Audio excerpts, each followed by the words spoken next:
Vicky Foxcroft. Thank you, Mr Deputy Speaker. So today we're talking about growing the economy.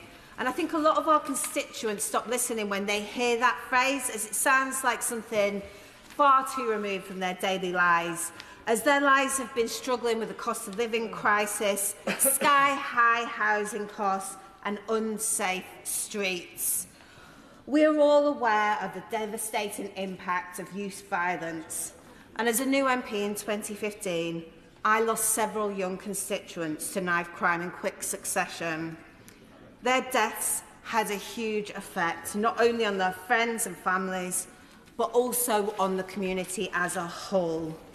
And this is what drove me to set up the Cross-Party Youth Violence Commission, of which the Home Secretary was a member and the member for Glasgow South West.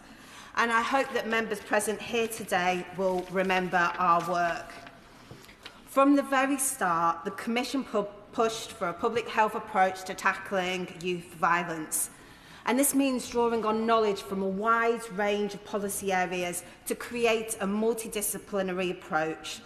Pioneering work on this was done in Scotland when the first violence reduction unit was founded in Glasgow by Strathclyde Police under a Labour government.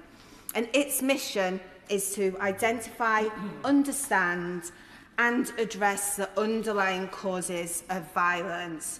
And the Commission's interim report, published in 2018, called for the adoption of the public health approach, overseen by a network of similar violence reduction units.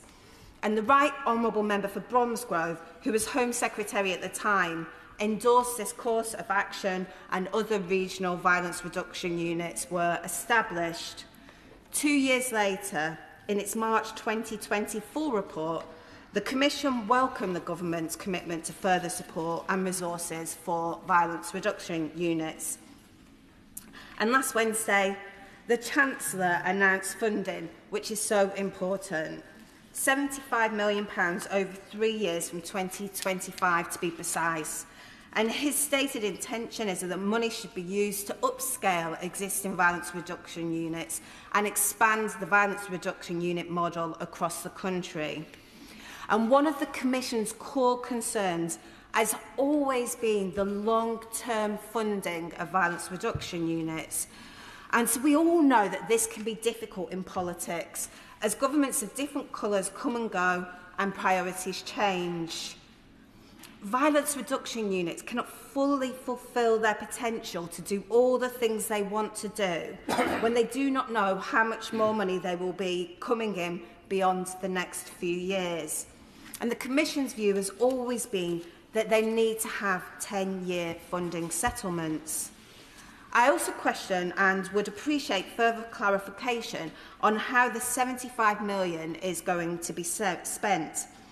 Given that the funding allocation for 2023-2024 totalled around £45 million, £25 million a year to both upscale existing VRUs and expand the network does not seem sufficient. Times are incredibly hard.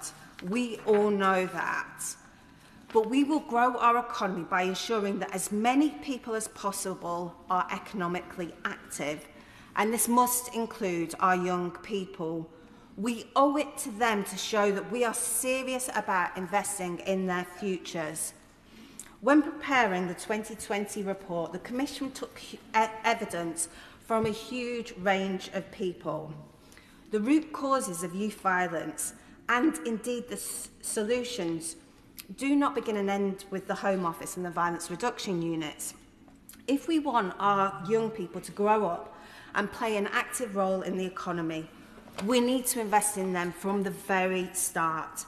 That means investing in children's centres, schools, youth services, decent housing, youth employment, tackling poverty, as well as increasing the number of police officers on our streets and rebuilding community relationships.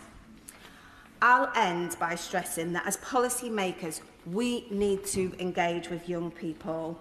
And by that, I mean not only listen to them, but also act on their concerns and recommendations.